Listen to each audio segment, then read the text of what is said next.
Guys, ഈ കാണുന്നതാണ് sandwich type work flow.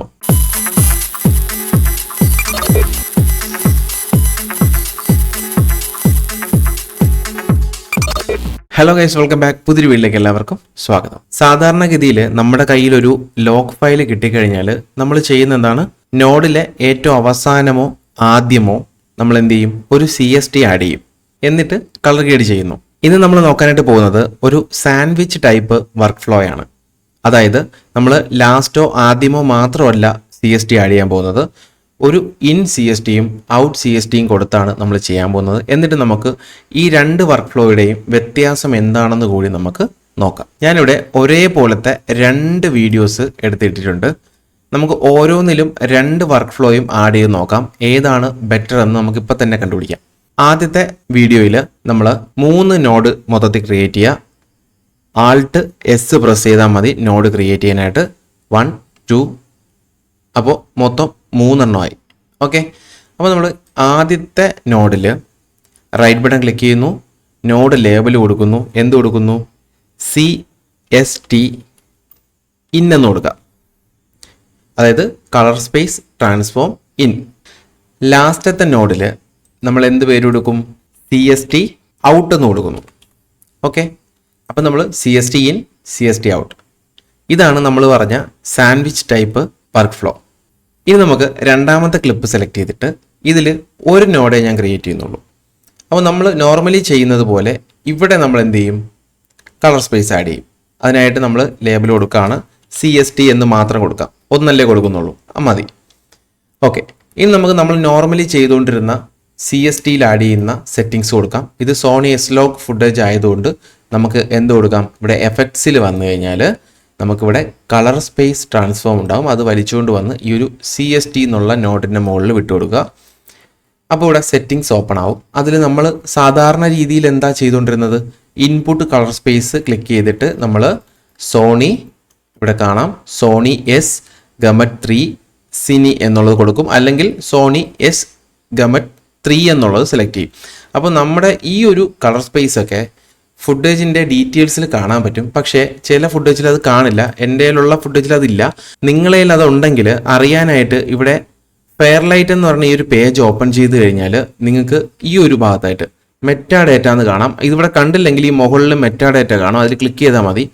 അതിനുശേഷം നിങ്ങൾ ഇവിടെ വന്ന് ഈ ഒരു ആരോയിൽ ക്ലിക്ക് ചെയ്ത് കഴിഞ്ഞാൽ ഇവിടെ ടെക് ഡീറ്റെയിൽസ് കാണും. അതിൽ ക്ലിക്ക് ചെയ്താൽ നിങ്ങൾക്ക് ഇവിടെ നിന്നും അതിൻ്റെ ഡീറ്റെയിൽസ് കിട്ടും കേട്ടോ. പക്ഷേ ഇതിനകത്ത് ഇപ്പോൾ ഡീറ്റെയിൽസ് അവൈലബിൾ അല്ല. പക്ഷേ ഞാൻ ഓൺലൈനിൽ നിന്ന് എടുത്തപ്പോൾ തന്നെ എനിക്ക് കിട്ടിയത് S-Log 3ൽ ഷൂട്ട് ചെയ്തതെന്നാണ്. അതുകൊണ്ടാണ് ഞാൻ ഈ ഒരു സെറ്റിങ്സ് ഉപയോഗിക്കുന്നത് കേട്ടോ. വീണ്ടും കളർ പേജിലോട്ട് വരാം നമുക്ക്. ഓക്കെ, അപ്പോൾ നമ്മൾ ഇൻപുട്ട് കളർ സ്പേസ് എന്താ കൊടുക്കാൻ പോകുന്നത്? സോണി S Gamut 3 സിനി എന്നുള്ള ഇതിവിടെ കാണും. സ്ക്രോൾ ചെയ്താൽ മതി, ഇതേ ഇവിടെ ഉണ്ട്. ഇത് കൊടുക്കുക, അല്ലെങ്കിൽ സോണി S Gamut 3 കൊടുക്കുക. ഇത് രണ്ടിലെ ഏതെങ്കിലും ഒന്ന് കൊടുക്കുക കേട്ടോ. ഇൻപുട്ട് ഗാമ സോണി S-Log 3 ഇവിടെ ഉണ്ട്. ഓക്കെ, ഇനി നമ്മൾ ഔട്ട്പുട്ട് കളർ സ്പേസ് എന്താ കൊടുക്കുന്നത്? മുമ്പ് കൊടുത്തുകൊണ്ടിരുന്നത് തന്നെ rec 709, അതായത് rec.709 ഇവിടെ ഉണ്ട്. 709 അത് ക്ലിക്ക് ചെയ്യുക. അടുത്ത ഔട്ട്പുട്ട് ഗാമ 2.4. നോർമലി എപ്പോഴും നമ്മൾ യൂസ് ചെയ്യുന്ന 2.4 അല്ലേ, സ്റ്റാൻഡേർഡ് ആയിട്ടുള്ള ഗാമയാണ് 2.4 എന്ന് പറയുന്നത്. നമ്മൾ കാണുന്ന TV ഒക്കെ ഇല്ലേ, അതൊക്കെ യൂസ് ചെയ്യുന്നത് 2.4 ഗാമയാണ്. അതുപോലെ തന്നെ നിങ്ങൾ ഇൻസ്റ്റാഗ്രാമിൽ അപ്ലോഡ് ചെയ്യാനായിട്ടുള്ള വീഡിയോ ആണെന്നുണ്ടെങ്കിൽ നിങ്ങൾക്ക് 2.2 ഉപയോഗിക്കാം കേട്ടോ. 2.2 ഒക്കെ ഉപയോഗിക്കാം. ഇവിടെ സ്റ്റാൻഡേർഡ് ആയിട്ടുള്ള ഗാമ എന്ന് പറഞ്ഞാൽ 2.4 ആണ്. അത് തന്നെ ചൂസ് ചെയ്യാൻ മാക്സിമം ശ്രമിക്കുക. കാരണം നമ്മൾ വർക്ക് കൊടുക്കുന്നത് TVയിലൊക്കെ കാണാനാണ് കൂടുതലും അല്ലേ. അപ്പോൾ അത് സെലക്ട് ചെയ്യാം. ഓക്കെ, അപ്പോൾ നോർമലി നമ്മൾ ചെയ്തിരുന്നത് ഈ ഒരു മെത്തേഡാണ്. ഇങ്ങനെ ഒരു CST ഫയൽ ഇവിടെയോ അല്ലെങ്കിൽ ഫ്രണ്ടിലോ ആഡ് ചെയ്ത് നമ്മൾ കളർ ഗ്രേഡ് ചെയ്യുന്നു. അപ്പോൾ ഇതിൽ നോക്കിയേ, ആദ്യം എന്താ കൊടുത്തത്? Input colour space Sony S Gamut 3 cine എന്നുള്ളത്, input gamma Sony S-Log 3, output colour space ഏതാ കൊടുത്തത്? rec.709, output gamma 2.4. ഓക്കെ, ഈ ഒരു ഔട്ട്പുട്ട് കളർ സ്പേസിനെ പറ്റിയൊക്കെ നമ്മൾ മുമ്പ് പറഞ്ഞിട്ടുള്ളതാണ്. ഔട്ട്പുട്ട് കളർ സ്പേസ് നമ്മൾ എന്താണ് ഈ ഒരു rec 709 എന്നുള്ളതും ഔട്ട്പുട്ട് ഗാമ എന്തുകൊണ്ടാണ് 2.4 എന്നൊക്കെ പലർക്കും സംശയം കാണും, ഇപ്പോഴും കാണും. അപ്പോൾ അത് സിമ്പിളായിട്ട് പറയാനാണെങ്കിൽ സ്റ്റാൻഡേർഡ് ആയിട്ടുള്ള കളർ സ്പേസ് ആണ്. അതായത് നമ്മൾ കാണുന്ന TV ഒക്കെ ഇല്ലേ, നമ്മൾ കാണുന്ന TV, ഇതിലെല്ലാം വരും നമ്മളിപ്പോൾ യൂട്യൂബ് വീഡിയോ കാണുന്ന ഇതെല്ലാം യൂസ് ചെയ്യുന്ന കളർ സ്പേസുകളാണ് ഈ ഒരു 709 എന്ന് പറയുന്നതും ഗാമ 2.4. ഈ ഗാമ അത് നമ്മൾ ഉപയോഗിക്കുന്ന മീഡിയ അനുസരിച്ച് ചെറിയ ചെറിയ വ്യത്യാസങ്ങളൊക്കെ വരാറുണ്ട് കേട്ടോ. നമുക്ക് വേണമെങ്കിൽ അതിൻ്റെ ഒരു ഡീറ്റെയിൽഡ് വീഡിയോ പിന്നീട് ചെയ്യാം. നിങ്ങൾ കമൻറ്റിൽ പറഞ്ഞാൽ മതി, നമുക്ക് വേണമെങ്കിൽ അത് പിന്നെ ചെയ്യാം കേട്ടോ. കുറച്ച് ഡീറ്റെയിൽ ആയിട്ട് അത് പറയാനുണ്ട്. അപ്പോൾ ഇതൊരു വർക്ക് ഫ്ലോ നമ്മളിവിടെ സെറ്റ് ചെയ്തു. ഇനി നമ്മൾ ഈ തൊട്ട് മുന്നിലുള്ള ഈ ഒരു നോഡിലാണ് കളർ ഗ്രേഡ് സാധാരണ ചെയ്തിരുന്നത്. ഇനി നമ്മൾ ആദ്യത്തെ വീഡിയോ ഒന്നുകൂടെ ക്ലിക്ക് ചെയ്യാണ്. ഇതിൽ നമ്മൾ സെറ്റ് ചെയ്ത് വെച്ചിട്ടുണ്ട് ഓൾറെഡി അല്ലേ. CST ഇൻ, CST ഔട്ട്, നമ്മുടെ സാൻഡ്വിച്ച് വർക്ക് ഫ്ലോ. ഇതിൽ നമ്മൾ CST ഇന്നിൽ നമ്മൾ കൊടുക്കാനായിട്ട് പോകുന്നത് ആദ്യം കളർ സ്പേസ് ട്രാൻസ്ഫോം വലിച്ചിടുന്നു. സെറ്റിങ്സിൽ വന്നു കഴിഞ്ഞാൽ ഇൻപുട്ട് കളർ സ്പേസിൽ നമ്മളിവിടെ കൊടുക്കാൻ പോകുന്നത് സോണി എസ് ഗമറ്റ് 3 സിനി എന്നുള്ളത് തന്നെയാണ് ഇവിടെ കൊടുക്കേണ്ടത്. ഇവിടെ നിന്ന് ചൂസ് ചെയ്യുക, ക്ലിക്ക് ചെയ്യുക. അടുത്ത input gamma Sony S log 3. ഇനി അടുത്ത output colour space DaVinci wide gamut ആണ് കൊടുക്കേണ്ടത് കേട്ടോ. വൈറ്റ് ഗമ്മറ്റ് ഇവിടെ കാണും, DaVinci wide gamut. Okay, output gamma ഏത് കൊടുക്കും? DaVinci intermediate. ഇവിടെ നോക്കുക, ഡാവിഞ്ചി ഇൻ്റർമീഡിയറ്റ് ക്ലിക്ക് ചെയ്യാം. ഓക്കെ, അതെല്ലാം സെറ്റ് ചെയ്തു. ഇനി നമ്മൾ ഔട്ട്പുട്ട് CSTയിലോട്ട് വന്നു. CST ഔട്ട്, അവിടെയും കളർ സ്പേസ് ട്രാൻസ്ഫോം വലിച്ച് ആ നോഡിലിട്ട് കൊടുക്കുക. എന്നിട്ട് നമ്മൾ കളർ സ്പേസിൽ നമ്മൾ കൊടുക്കേണ്ടത് ഡാവിഞ്ചി വൈറ്റ് ഗമ്മറ്റ് ആണ് കൊടുക്കേണ്ടത് കേട്ടോ. ഡാവിഞ്ചി വൈറ്റ് ഗമ്മറ്റ് ഇവിടെ ഉണ്ട്, അത് സെറ്റ് ചെയ്യുക. ഇൻപുട്ട് ഗാമ എന്ത് കൊടുക്കണം? നമ്മൾ നേരത്തെ അവിടെ ഔട്ട്പുട്ട് കൊടുത്തില്ലേ, അതുപോലെ ഇൻപുട്ട് ഡാവിഞ്ചി ഇൻ്റർമീഡിയറ്റ് കൊടുക്കുക. ഇവിടെ ഉണ്ടാവും ഡാവിഞ്ചി ഇൻ്റർമീഡിയറ്റ്, അത് കൊടുക്കുക. അത് കഴിഞ്ഞിട്ട് ഔട്ട്പുട്ട് കളർ സ്പേസ് എന്താ? നോർമൽ നമ്മൾ ചെയ്യുന്ന തന്നെയാണ്, റെക് 709, അതായത് 709. ഇതിവിടെ ഉണ്ട്. ഇനി ഔട്ട്പുട്ട് ഗാമ 2.4 നമ്മൾ പറഞ്ഞു. 2.2 ആണെങ്കിൽ ഇടാം. എന്തിനാണ്? നമ്മൾ സോഷ്യൽ മീഡിയയിൽ ഇൻസ്റ്റാഗ്രാമിലൊക്കെ റീൽ ഇടാനാണെങ്കിൽ നമുക്ക് അത് യൂസ് ചെയ്യാം കേട്ടോ. 2.4 ഉപയോഗിച്ചെന്നും പറഞ്ഞ് വേറെ പ്രശ്നമൊന്നും വലുതായിട്ടില്ല കേട്ടോ. ഓക്കെ, നമ്മൾ 2.4 കൊടുക്കുന്നു, സെറ്റ് ചെയ്തു. അപ്പോൾ 2 വർക്ക് ഫ്ലോയും നമ്മൾ സെറ്റ് ചെയ്ത് കഴിഞ്ഞു. ഇനി നമ്മൾ ഇത് രണ്ടിൻ്റെ വ്യത്യാസം നോക്കാം. ഒരു വ്യത്യാസം നമുക്ക് കാണാനില്ല അല്ലേ, രണ്ടും സെയിം. അപ്പോൾ 2 വീഡിയോയിലും നമ്മൾ വർക്ക് ഫ്ലോ ആദ്യം സെറ്റ് ചെയ്ത് കഴിഞ്ഞു. ഇത് നമ്മുടെ സാൻഡ്വിച്ച് ആണ്. അതുപോലെ ഇവിടെ നോർമലി നമ്മൾ ചെയ്യുന്ന CST വർക്ക് ഫ്ലോ. ആദ്യം നമ്മൾ സാൻഡ്വിച്ച് ആയിട്ട് ചെയ്തിട്ടുള്ള ആ ഒരു വർക്ക് ഫ്ലോ എടുത്തിട്ട് അതിൽ സെൻറ്ററിലാണ് നമ്മൾ കളർ ഗ്രേഡ് ചെയ്യാൻ പോകുന്നത്. അപ്പോൾ ഈ ഒരു CST ഇന്നും ഔട്ടും അങ്ങോട്ടും ഇങ്ങോട്ടും മാറ്റി വെച്ചേക്കാം. ഓക്കെ, ഈ സെൻറ്ററിൽ ക്ലിക്ക് ചെയ്യുന്നു. എന്നിട്ട് നമ്മളിവിടെ HDR വീൽസിൽ വന്നിട്ട് ഗ്ലോബൽ ഏരിയയിൽ നമുക്ക് എക്സ്പോഷർ കുറച്ചൊന്ന് കൂട്ടി കൊടുക്കാം. ഓക്കെ, ഇവിടെത്തി നല്ല ഡള്ളായിട്ട് കിടക്കില്ല, നമുക്ക് എക്സ്പോഷർ കുറച്ച് ഇൻക്രീസ് ചെയ്യാം. പതുക്കെ ഒന്ന് ഇൻക്രീസ് ചെയ്യാം. ഡിസ്പ്ലേ നോക്കി ചെയ്യാൻ വേണമെങ്കിൽ പതുക്കെ. നിങ്ങൾക്ക് ഓക്കെ എന്ന് തോന്നുമ്പോൾ അവിടെ സ്റ്റോപ്പ് ചെയ്യാം. ഓക്കെ, ഞാനിവിടെ 1.20 ആണ് എക്സ്പോഷർ അഡ്ജസ്റ്റ് ചെയ്തിട്ടുള്ളത്. ഇതേ എക്സ്പോഷർ നമുക്ക് മറ്റേ നോഡിലും കൊടുത്തു നോക്കാം. നമ്മുടെ രണ്ടാമത്തെ ക്ലിപ്പ് സെലക്ട് ചെയ്യുന്നു. ഈ ഒരു നോഡിലാണ് നമ്മൾ ചെയ്യാൻ പോകുന്നത്. CST നമുക്ക് ഇങ്ങോട്ട് മാറ്റി വയ്ക്കാം. എന്നിട്ട് ഈ ഒരു നോഡ് ക്ലിക്ക് ചെയ്തിട്ട് ഇതിൽ ഇവിടെ ഗ്ലോബലിൽ നമുക്ക് അവിടെ എത്ര കൊടുത്ത് നമ്മൾ 1.20 അത് നമുക്ക് ഇവിടെയും കൊടുക്കാം. ഓക്കെ, ഞാൻ ഇൻക്രീസ് ചെയ്യുകയാണേ. 1.20 മതി. ഫൈൻ, 1.20. അപ്പം നമ്മൾ രണ്ടിലും എക്സ്പോഷർ ഒരേ വാല്യൂ ആണ് കൊടുത്തിരിക്കുന്നത്. ഇനി നമുക്ക് ഇതിൻ്റെ രണ്ടിൻ്റെ വ്യത്യാസം നോക്കാം. എന്താ രണ്ടും തമ്മിലുള്ള വ്യത്യാസം എന്ന് അറിയണ്ടേ? ആദ്യം നമ്മൾ ചെയ്ത ഇന്നും ഔട്ടും CST കൊടുത്ത് ചെയ്ത നമ്മുടെ സാൻഡ്വിച്ച് വർക്ക് ഫ്ലോയിലെ വ്യത്യാസം കണ്ടോ? നിങ്ങൾ നോക്കിയേ, കണ്ടോ? സാൻഡ്വിച്ചിൻ്റെ ഈ ഒരു വർക്ക് ഫ്ലോയിൽ എന്തെങ്കിലും വ്യത്യാസം തോന്നിയത്? വളരെ സിമ്പിളായിട്ട് ഞാൻ പറഞ്ഞുതരാം. ഈ ഒരു സാൻഡ്വിച്ച് ടൈപ്പിൽ നമ്മൾ യൂസ് ചെയ്തതിൽ ഡാർക്കൊക്കെ നല്ല രീതിയിൽ കീപ്പ് ചെയ്ത്, അതായത് മൊത്തത്തിൽ കളറിനെ കീപ്പ് ചെയ്തുകൊണ്ട് എക്സ്പോഷർ അഡ്ജസ്റ്റ് ആയി. രണ്ടാമത്തെ നമ്മൾ ചെയ്ത നോർമൽ വർക്ക് ഫ്ലോയിൽ എന്താ പറ്റിയെന്ന് നോക്കിയേ. ആ ഒരു ബ്ലാക്കിനെയൊക്കെ റിമൂവ് ചെയ്ത് കുറേശ്ശെ റിമൂവ് ചെയ്ത് വാഷ്ഡ് ഔട്ട് ആക്കിയിട്ട് വീഡിയോ കുറച്ച് ഫ്ലാറ്റ് ആയിക്കൊണ്ടിരിക്കുകയാണ്. ശ്രദ്ധിച്ചറിയാം, കണ്ടോ? ഇത് തമ്മിൽ വ്യത്യാസം നോക്കിയേ, കണ്ടോ? കുറച്ച് വാഷ്ഡ് ഔട്ട് ആയിക്കൊണ്ടിരിക്കുകയാണ്. വാഷ്ഡ് ഔട്ട് മീൻസ് എന്താ നമ്മൾ ഉദ്ദേശിക്കുന്നത്? അതായത് അതിൻ്റെ കളറൊക്കെ പോയി വെളുത്ത് വന്നുകൊണ്ടിരിക്കുകയാണ്. മനസ്സിലായോ?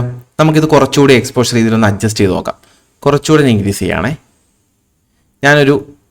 നമുക്കൊരു 2 കൊടുക്കാം. ഓക്കെ, ഞാൻ ഇവിടെ 2 കൊടുക്കുകയാണ്. 2 കൊടുത്തപ്പോൾ നിങ്ങളിവിടെ നോക്കിക്കഴിഞ്ഞാൽ ഈ ഹെയറിൻ്റെയൊക്കെ ഭാഗത്തുള്ള ഡീറ്റെയിൽസൊക്കെ പോയിട്ട്, അതായത് ഷാഡോ ഒക്കെ നല്ല രീതിയിൽ കട്ടായി വന്നിട്ടുണ്ട്. മൊത്തത്തിൽ അതങ്ങ് വാഷ്ഡ് ഔട്ടായി തുടങ്ങി. ഇനി നമുക്ക് നമ്മുടെ സാൻഡ്വിച്ചിലൊന്ന് അഡ്ജസ്റ്റ് ചെയ്ത് നോക്കാം. ഈ ഒരു സാൻഡ്വിച്ച് നോഡിൽ നമുക്ക് സെൻറ്റർ നോഡ് സെലക്ട് ചെയ്തിട്ട് അതിൽ ഈ ഒരു എക്സ്പോഷർ ഒന്ന് അഡ്ജസ്റ്റ് ചെയ്ത് നോക്കാം. നമ്മൾ അതേ വാല്യൂ തന്നെ കൊടുക്കുവാണേ. ഓക്കെ, 2 നമുക്ക് 2 ഇടാം, കറക്റ്റ് 2 ഇടാം. ഓക്കെ, 2 തന്നെ കൊടുത്തു. ഓക്കെ, ഇത് കണ്ടല്ലോ. ഇനി ഇതും കൂടെ നോക്കാം വ്യത്യാസം. കണ്ടോ, അതിൻ്റെ കോൺട്രാസ്റ്റ് ഒക്കെ അങ്ങ് പോയി, അത് ബ്ലാക്ക് ഒക്കെ അങ്ങ് പോയി ഒരു വൈറ്റ് ആയി മൊത്തം. മനസ്സിലായോ? വ്യത്യാസം മനസ്സിലായത് നിങ്ങൾക്ക്? അപ്പോൾ ഞാൻ ഇത് യൂസ് ചെയ്തപ്പോൾ ഞാൻ വേറെ യൂസ് ചെയ്ത് നോക്കിയായിരുന്നു. അപ്പോൾ എനിക്ക് ഈ 2 വർക്ക് ഫ്ലോയിലും ഇത് കുറച്ചുകൂടി ഇഷ്ടപ്പെട്ടു. ഈ ഒരു CST ഇന്നും ഔട്ടും കൊടുത്ത് നമ്മൾ ചെയ്യുന്ന ഈ ഒരു പരിപാടി എനിക്ക് കുറച്ചുകൂടി ബെറ്റർ ആണെന്ന് തോന്നി. അതിൻ്റെ കാരണം നിങ്ങളിപ്പോൾ കണ്ടത് തന്നെയാണ്. അപ്പോൾ എനിക്ക് തോന്നിയ കാര്യം ഞാൻ പറഞ്ഞുതരാം. അതായത് നമ്മൾ സാൻഡ്വിച്ച് ടൈപ്പിൽ ഇതുപോലെ CST ഇന്നും ഔട്ടും കൊടുത്ത് ചെയ്യുന്ന ആ ഒരു വർക്ക് ഫ്ലോയിൽ നമ്മൾ ചെയ്യുന്ന കളറിങ്, ഇപ്പോൾ ലൈറ്റ് ആയാലും സാച്ചുറേഷൻ ആയാലും ഏതായാലും കൺട്രോൾഡ് ആയിട്ടാണ് അതിൽ വർക്കാവുന്നത്. കുറച്ച് കൺട്രോൾഡും അതുപോലെ തന്നെ നല്ല ആക്യുറേറ്റ് ആയിട്ടുള്ള രീതിയിലാണ് ആ ഒരു കളർ ഗ്രേഡിങ് മൊത്തം അതിൽ നടക്കുന്നത്. നമ്മൾ ഇതിൽ ഉപയോഗിക്കുമ്പോൾ എന്താ പ്രശ്നം എന്ന് പറഞ്ഞു കഴിഞ്ഞാൽ നമ്മളാവണം കുറച്ചുകൂടെ കൺട്രോൾഡ്. മനസ്സിലായോ? നമ്മൾ കുറച്ച് കൺട്രോൾഡും ആക്യുറേറ്റ് ആയിട്ട് നമ്മൾ കിടന്ന് കഷ്ടപ്പെട്ട് പിടിക്കണം കളർ. മനസ്സിലായോ? അപ്പോൾ ഇത്രയും നാൾ ഉപയോഗിച്ച ഈ ഒരു ഒറ്റ CST ഉപയോഗിച്ച് ചെയ്യുന്നതൊക്കെ തെറ്റായിരുന്നോ? ഒരിക്കലുമല്ല. കാരണം ഈ 2 വർക്ക് ഫ്ലോയും നമുക്ക് എന്തിനാണ് യൂസ് ചെയ്യുന്നത്? നമ്മൾ ചെയ്യുന്ന കളർ ഗ്രേഡിങ് ബെറ്റർ ആക്കാനും നമ്മളുടെ വർക്ക് ഫ്ലോ കുറച്ചുകൂടി ഈസി ആക്കാനുമാണ് നമ്മൾ പലതരം വർക്ക് ഫ്ലോ ഉപയോഗിക്കുന്നത്. അപ്പോൾ ഈ ഒരു നോർമൽ മെത്തേഡിൽ ചെയ്യുമ്പോൾ നമ്മൾ എന്തായിരിക്കണം, കുറച്ചുകൂടി നമ്മൾ കൺട്രോൾഡ് ആയിട്ട് കളറെല്ലാം ഇൻക്രീസ് ചെയ്യണം, ലൈറ്റ് എല്ലാം ഇൻക്രീസ് ചെയ്യേണ്ടി വരും, അങ്ങനെ ചെയ്യേണ്ടി വരും. പക്ഷെ നമ്മൾ ഈ ഒരു സാൻഡ്വിച്ച് ടൈപ്പ് ഉപയോഗിച്ച് കഴിഞ്ഞാൽ കുറച്ച് നമ്മൾ കൺട്രോൾഡ് വിട്ട് പെരുമാറിയാൽ പോലും ആ ഒരു കളർ ഗ്രേഡിങ് നമ്മളെ ചതിക്കില്ല, കുറച്ച് കൂടെ നിൽക്കും. അത് ഒരുപാടല്ല, കുറച്ച് നമ്മളെ ഹെൽപ്പ് ചെയ്യും. മനസ്സിലായോ? നമുക്കിനി ഒന്ന് സാച്ചുറേഷനും കൂടി ഒന്ന് ഇൻക്രീസ് ചെയ്ത് നോക്കാം. ഒരു നോഡ് കൂടി ക്രിയേറ്റ് ചെയ്യാം. ഓക്കെ, ഞാൻ ഇതിനകത്ത് ഒരു നോഡ് കൂടി ക്രിയേറ്റ് ചെയ്തിട്ടുണ്ട്. എന്നിട്ട് നമുക്ക് ഇതിലൊന്ന് ആദ്യം സാച്ചുറേഷൻ ഇൻക്രീസ് ചെയ്യാം. നമ്മളെ പ്രൈമറി കളർ വീൽസിൽ നമുക്ക് സാച്ചുറേഷൻ പ്ലസ് ചെയ്യാം. ഞാൻ ഇവിടെ 75 കൊടുത്തിട്ടുണ്ട് സാച്ചുറേഷൻ. ഇനി നമുക്ക് നമ്മുടെ നോർമൽ വർക്ക് ഫ്ലോയിൽ വന്നിട്ട് ഇവിടെ ഒരു നോഡ് കൂടി ക്രിയേറ്റ് ചെയ്യാം.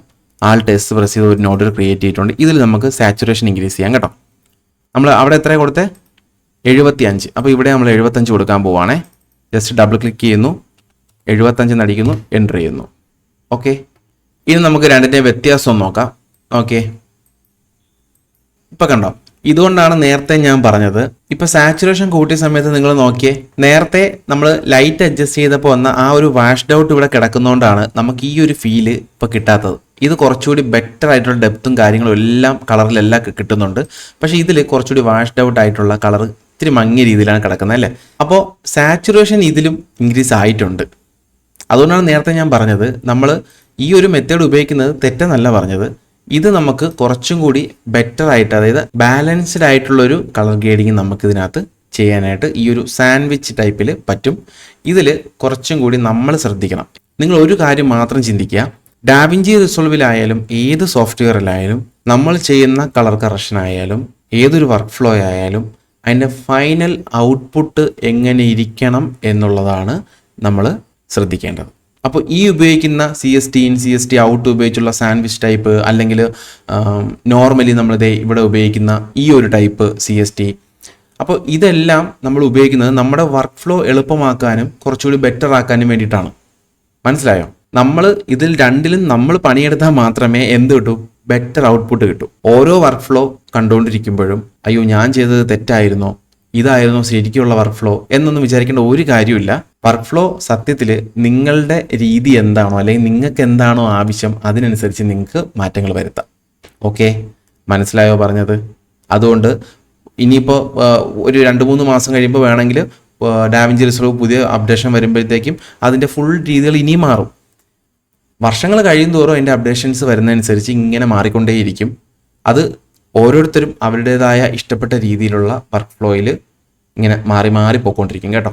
അപ്പം നമ്മൾ ഇതെല്ലാം ചേഞ്ച് ചെയ്ത് നോക്കണം. അല്ലാതെ നമ്മൾ ഇന്നത് മാത്രമേ ചെയ്യൂ അല്ലെങ്കിൽ ഇത് മാത്രമേ ചെയ്യൂ എന്ന് പറഞ്ഞ് ഒരിക്കലും ഇരിക്കരുത്.